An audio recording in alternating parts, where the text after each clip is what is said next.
So let me ask you a bit of an odd question. What do you know of Stockholm Syndrome? Now, of course, some of you folks out there are probably going, Noob, what the hell are you talking about? Well, let me kind of give you an idea of why I asked that question. There's a manga that I've been reading that has actually made me look up Stockholm Syndrome just to kind of understand what it's about. And unfortunately, thanks to Disney and showing us not only an animated version, but a live-action version of Stockholm Syndrome, everyone here knows what it's about.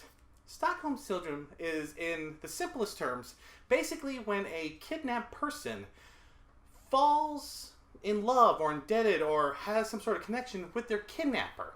You've seen it in classic movies. The first one that pops in my head is one of the James Bond films with Pierce Brosnan. I can't think of the name of it. I'll post up here somewhere. Like I said, there was the Disney cartoon and live action show, which I can't name because, of course, legal reasons. But everyone kind of has an idea of what this is. Basically, like I said, kidnapped person falls in love with kidnapper and decides to follow him. The manga that I started reading kind of felt like that, but then took more of a twist that I did not see. The name of this manga is Sachi Iro no One Room. This is a very unique slice-of-life manga that I found. It almost seems kind of normal. You have a boy and a girl who are living together, and they're doing all the slice-of-life kind of things. Going on dates, cooking together, giving the girl head pats, being happy around each other. There's only one slight thing that's a little odd about this slice of life. Your male is the kidnapper, your female is the one that was kidnapped. The story behind this is basically your male character was a stalker for a long period of time. He was stalking this girl for a certain reason, and when she decided that she was going to kill herself, he decided, I'm going to kidnap you because I don't want you to die.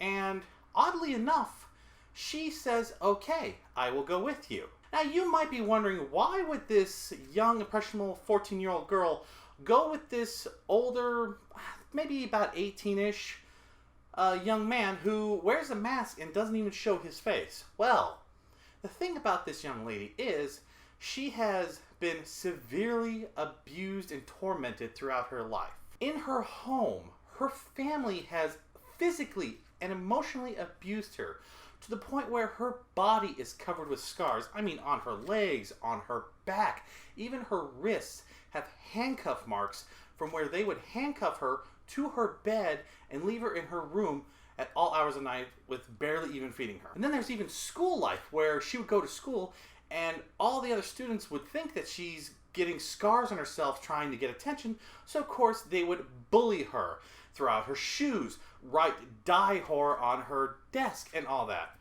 And then there's even her middle school teacher, who is by far what I consider one of the most sickest individuals in the world, because I know they're real. The teachers that prey on the helpless students. So as you can see, her life has been shit. So when a older young man comes to her and says, I've been stalking you, I've been watching you, and I want to kidnap you so you don't kill yourself, she sees a little sliver of hope that she might be able to find happiness. When the manga first started out, you could see the level of stalking that he did, because on the wall that in their one-room apartment that they are basically sharing, it is covered by photos that he has taken of her. And now you would think that she'd be kind of creeped out by this, but she actually enjoys this. When she hears on the news about the abduction of her and how they are looking for her, she decides to play a game with the kidnapper. She tells him straight out, let's make this a game. Let's try to survive and stay away from the police. And now you're wondering, when it comes to a game, you know there's wins and lose. So what do you get when you win? What do you get when you lose? Well, this is the kind of unique part. She basically tells him straight out, if we can hide away from the cops long enough, let's get married. But then you're wondering, what happens if they do get caught by the cops? Well, this is where you see a little more of her psyche come out, because she tells him straight out, let's die together. That's right, folks. This 14-year-old girl who has been emotionally abused, bullied, and from what I can tell from the little bits that I've seen, sexually assaulted by her teachers, she's willing to kill herself to stay happy with this kidnapper who's actually giving her more of a life than she's ever had. Now, I find this manga very unique because, like I said, the dynamics between these two is very different than what you would expect. Like I said, it's classified as a slice of life drama, and yet it's about a kidnapper and a kidnappee. Now, I know someone out there is questioning, Noob, why haven't you given them a name? Well, the unique thing about this manga is at no point do they name these two characters. In fact, during the news articles when they're talking about the missing female student, they X out her name on purpose. She doesn't get a name. The closest that she gets to a name is at some point she tells the kidnapper, who she designates as either Oni-chan or Mr., depending on the point of the manga, looks at him and says, I want you to give me a name. Since you're providing me happiness, I want a name from you. It is at this point that the kidnapper decides to name her Sachi. So from the rest of the manga, she is known as Sachi. We don't know what her original name is, and I don't really care. And as for our kidnapper, he doesn't really have a name. He has a couple false identities when he's making money, but when he has to burn them, they're gone. So I don't know what his name is. I don't know what her name is. All we know is Oni-chan and Sachi are living together to give her a happier life. Of course, this slice of life would not be as entertaining or interesting if it was just simple day-to-day things that they're doing. Cooking together, going on dates, her hugging him, stuff like that. No, we needed a little more excitement in this. So, the first, we'll say, trial that comes up that really puts to the test is the teacher that I told you about. That scumbag teacher who, I don't even give a fuck what his name is. I know they name him, I don't care.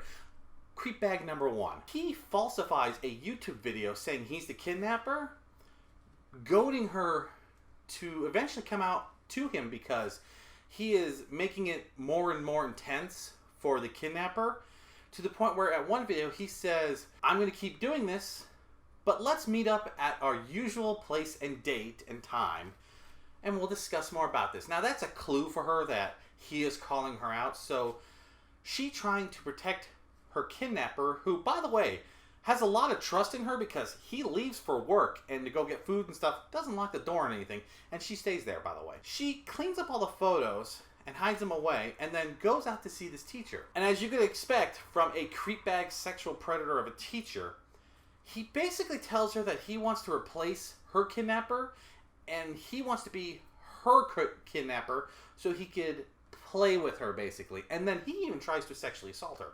Luckily, our main kidnapper does catch him in the act, takes photos, yada yada, and saves her from this creepbag teacher by getting her away, and then the cops showing up because he called them, which I think, perfect. This is where Sachi kind of starts taking a little bit of twist, which I find completely out of left field, but somehow works perfectly. The first thing is she tries to kill herself because she's been happy to that point, but she realizes that her happiness might end. Luckily, Oni-chan saves her. After that, she decides to go a little further.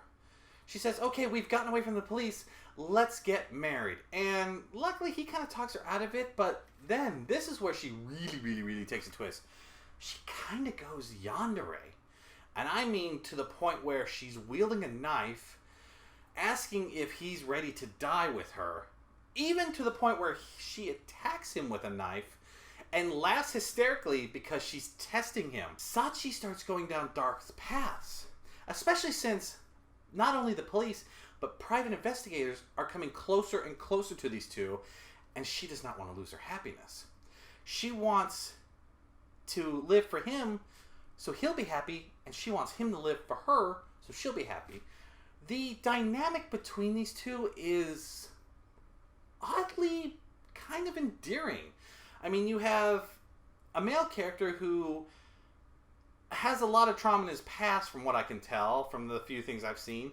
And you have this broken young lady who has attached herself to something and someone who might give her just a sliver of happiness. I'm not sure if I want to say that I hope they can get away from everybody and stay a family together, because then both of them will be happy. But at the same time, I kind of want to see them get separated, because I want to see how far Sachi alone will go to fight for this happiness. This manga has got to be one of the more deeper mangas that I've read because, like I said, it started out with the thought process of Stockholm Syndrome all the way to the point of talking about double suicide to stay with each other.